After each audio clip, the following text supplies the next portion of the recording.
Hello everyone, welcome to my channel.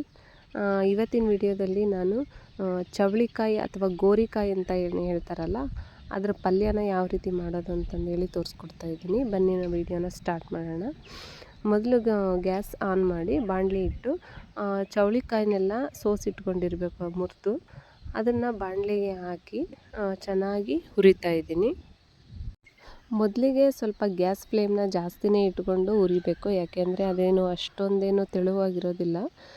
ಗೋರಿಕಾಯಿ ದಪ್ಪನೇ ಇರೋದ್ರಿಂದ ಸ್ವಲ್ಪ ನಾವು ಗ್ಯಾಸ್ ಫ್ಲೇಮ್ನ ಜಾಸ್ತಿ ಇಟ್ಕೊಂಡೇ ಫ್ರೈ ಮಾಡಬೇಕು.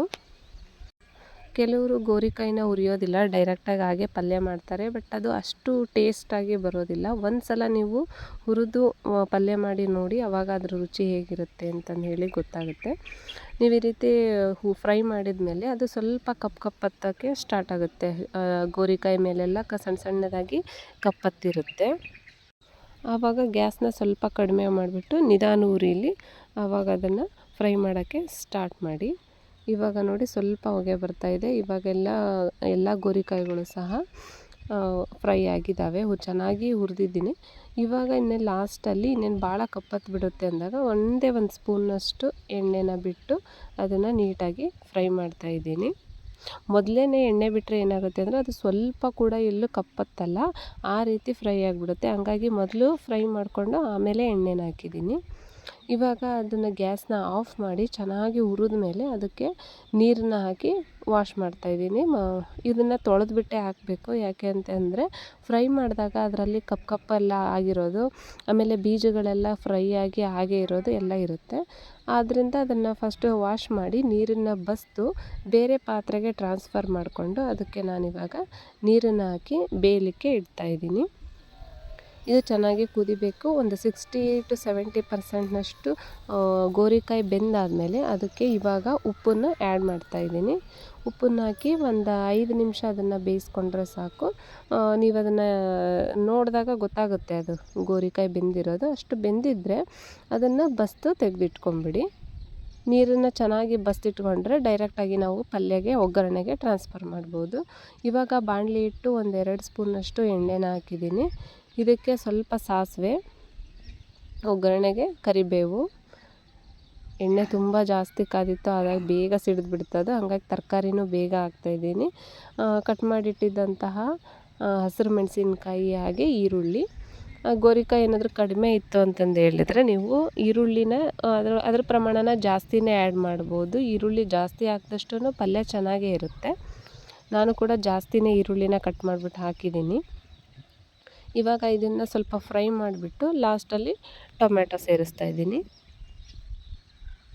ಟೊಮೆಟೊನ ಸೇರಿಸಿ ಆದಮೇಲೆ ಸ್ವಲ್ಪ ಚೆನ್ನಾಗಿ ಅದನ್ನು ಮಿಕ್ಸ್ ಮಾಡಬೇಕು.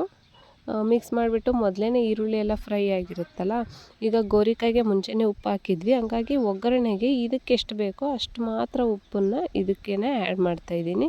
ಉಪ್ಪನ್ನು ಹಾಕಿ ಮೇಲೆ ಒಂದು 2 ನಿಮಿಷ ಇದನ್ನು ಪ್ಲೇಟ್ನ ಮುಚ್ಚಿಬಿಟ್ಟು ಫ್ರೈ ಆಗಲಿಕ್ಕೆ ಬಿಡಬೇಕು. ಯಾಕೆಂದರೆ ಉಪ್ಪನ್ನು ಚೆನ್ನಾಗಿ ಹೀರಬೇಕು. ಇದ್ರ ಕ್ವಾಂಟಿಟಿಗೆ ಎಷ್ಟು ಬೇಕೋ ಅಷ್ಟು ಉಪ್ಪನ್ನು ಹಾಕಿ ಬೇಯಕ್ಕೆ ಬಿಟ್ಟಿದ್ದೆ. ಇವಾಗ ಬೆಂದೆಲ್ಲ ಆದಮೇಲೆ ನಾವು ಮೊದಲೇ ಬೇಯಿಸ್ಕೊಂಡಿದ್ದಂತಹ ಗೋರಿಕಾಯಿ ಏನಿತ್ತಲ್ಲ ಅದನ್ನೆಲ್ಲ ಬಸ್ತಿಟ್ಟಿದ್ದೆ ನಾನು. ಇವಾಗ ನೀರನ್ನೆಲ್ಲ ತೆಗೆದುಬಿಟ್ಟು ಒಗ್ಗರಣೆಗೆ ಹಾಕ್ತಾಯಿದ್ದೀನಿ. ಈ ಗೋರಿಕಾಯಿ ಪಲ್ಯಕ್ಕೆ ಮತ್ತು ಕಡಲೆಬೇಳೆನೆಲ್ಲ ನೆನೆಸಿ ಅದನ್ನು ತರಿಯಾಗಿ ರುಬ್ಬಿ ಹವೇಲಿ ಬೇಯಿಸ್ಕೊಂಡು ಅದನ್ನು ಸಹ ಆ್ಯಡ್ ಮಾಡ್ತಾರೆ. ಅದು ಬೇರೆ ಥರ. ಅದನ್ನು ಇನ್ನೊಂದು ಸಲ ನಾನು ನಿಮಗೆ ವಿಡಿಯೋನ ಮಾಡಿ ಹಾಕ್ತೀನಿ. ಇವಾಗ ಮಾಮೂಲಿ ನಾವು ಮನೆಯಲ್ಲೆಲ್ಲ ಯಾವ ರೀತಿ ಮಾಡ್ತೀವೋ ಅದೇ ರೀತಿಯೇ ಹಾಕಿದ್ದೀನಿ. ಈ ಗೋರಿಕಾಯಿನೆಲ್ಲ ಹಾಕಿದ ಮೇಲೆ ನೀಟಾಗಿ ಎಲ್ಲದನ್ನು ಒಂದು ಸಲ ಮಿಕ್ಸ್ ಮಾಡ್ತಾಯಿದ್ದೀನಿ. ಮಿಕ್ಸ್ ಮಾಡಿಬಿಟ್ಟು ಇವಾಗ ಕಲ್ಲರ್ಗೆ ಸ್ವಲ್ಪ ನಾನು ಅರಿಶಿನ ಹಾಕ್ತಾಯಿದ್ದೀನಿ. ಅರಿಶಿನ ಜಾಸ್ತಿ ಹಾಕಬಾರ್ದು, ಹಾಕಿದರೆ ಅದೇ ಫ್ಲೇವರ್ ಬರ್ತಾ ಇರುತ್ತೆ. ಸ್ವಲ್ಪ ಸಾಂಬಾರು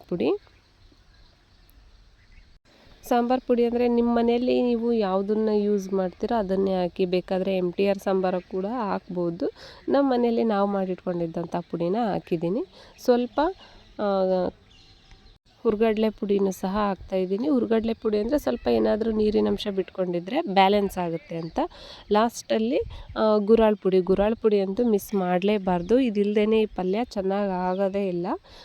ಮಿಸ್ ಮಾಡದೆ ಇದನ್ನು ಮಾತ್ರ ರೆಡಿ ಇಟ್ಕೊಂಡಾಗಲೇ ಮಾತ್ರ ಈ ಗೋರಿಕಾಯಿ ಪಲ್ಯನ ಮಾಡಿ. ಇವಾಗ ಎಲ್ಲದನ್ನು ಸಹ ಹಾಕಿ ಒಂದು ಸಲ ಚೆನ್ನಾಗಿ ಮಿಕ್ಸ್ ಮಾಡ್ತಾಯಿದ್ದೀನಿ. ಇದೆಲ್ಲದನ್ನು ಮಿಕ್ಸ್ ಮಾಡಿದ್ಮೇಲೆ ಒಂದು 2 ನಿಮಿಷ ಮುಚ್ಚಳನ ಮುಚ್ಚಿ ಅದು ನೀಟಾಗಿ ಫ್ರೈ ಆಗಲಿಕ್ಕೆ ಲೋ ಫ್ಲೇಮ್ನಲ್ಲಿ ಒಂದು 2 ನಿಮಿಷ ಬಿಟ್ಟರೆ ಸಾಕು. ಪಲ್ಯ ರೆಡಿಯಾಗಿರುತ್ತೆ. ಇದನ್ನು ರೊಟ್ಟಿಗೆ, ಚಪಾತಿಗೆ ಎಲ್ಲದರ ಜೊತೆ ಕೂಡ ತಿನ್ಬೋದು. ನೀವು ಒಂದು ಸಲ ಮಾಡಿ ನೋಡಿ. ಕೆಲವ್ರ ಮನೇಲಿ ಗೋರಿಕಾಯಿ ಅಷ್ಟಾಗಿ ಬಳಸಲ್ಲ, ಬಟ್ ನಮ್ಮ ಮನೇಲಿ ಮಾತ್ರ ವೀಕ್ಲಿ 1 ಟೈಮ್ ಈ ಪಲ್ಯನ ಮಾಡೇ ಮಾಡ್ತೀವಿ. ನೋಡಿ ಎಷ್ಟು ರಿಚ್ಚಾಗಿ ಕಲರ್ ಕಾಣಿಸ್ತಾ ಇದೆ ಅಂತ ಹೇಳಿ. ನೀವು ಕೂಡ ಒಂದು ಸಲ ಟ್ರೈ ಮಾಡಿ ಹೇಗೆ ಬಂತು ಅಂತ ಹೇಳಿ ಕಮೆಂಟ್ ಮಾಡಿ. ನನ್ನ ವಿಡಿಯೋ ಹೇಗಿತ್ತು